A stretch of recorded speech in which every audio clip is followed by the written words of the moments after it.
So, napakabilis lang pong prituhin. Ayan.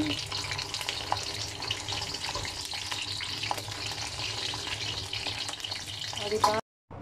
Hello po, magandang araw po sa inyong lahat. Ito po ang tatlong chili na malalaki. So, tanggalin lang natin yan. At hiwain. Hiwain pahaba. Ayan.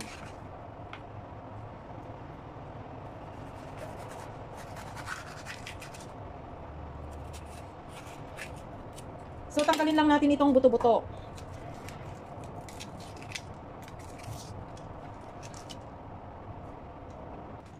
So, ayan. Dahil natanggal na natin ang buto-buto, guys, hatiin natin into 2. Yan. Depende kung gusto nyo ng mahaba. Siyempre, gustong-gusto natin yung mahabang mahaba. So, eto na. Pero dahil po, gusto ko rin ng medyo short, kaya yan. O, ayan, na-short na natin, guys. So, ngayon, lagyan natin ng palaman na fish cake. Or fish meat pala, fish meat. So, ito. Itong fish meat na to, guys, ay binili ko. Tapos, nilagyan ko siya ng garlic at saka onion. Yan. Ngayon, ilalagay natin na ipapalaman natin dito. So, ganyan lang. Hanggang sa mapalamanan lahat. Malagyan lahat.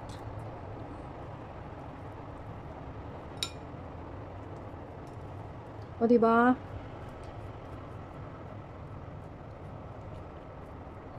So, ganito po ang itsura. Lagay natin dyan. At palamanan naman natin itong isa. Yan. Masarap ito for sure. Actually, kung may talong kayo, guys, ganito rin ang gawin ninyo sa talong. Pero dahil wala kaming talong ngayon, kaya ito na lang, chili na lang ang lalagyan ko. So, pwede sa talong, pwede sa chili. At pwede rin sa tofu, guys. Pwede rin kayo magpalaman sa tofu. Ay, naku, hindi na pala nakikita. Ayan, naku.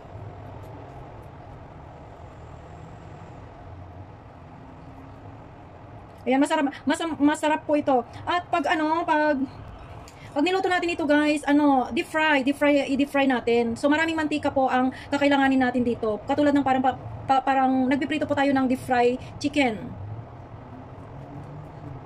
So, diba, napakasarap. Tingin pa lang, masarap na. Ayan. So, i-flat lang natin. Actually, mabango ito pag naprito kasi meron siyang bawang at meron siyang sibuyas. Ayan, ganyan lang po ang gagawin natin. Repeat and repeat hanggang sa matapos natin lahat ito. So, eto na, guys, natapos na natin. Ayan. So, napakasarap po yan pag naprito natin, deep frying. So, ito na po, priprituhin na natin.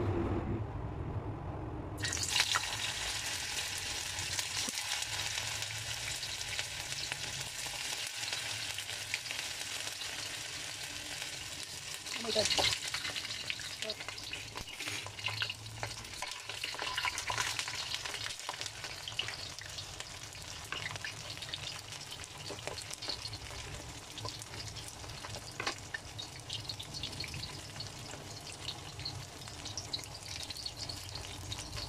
So, napakabilis lang pong prituhin. Ayan.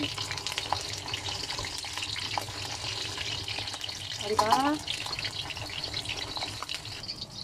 So, ganito lang po, guys. Ayan. Napakabilis lang magprito. At deep fry lang po yan.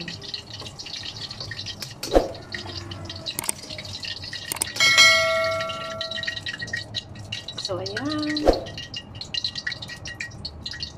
O, diba napakasarap po yan, guys?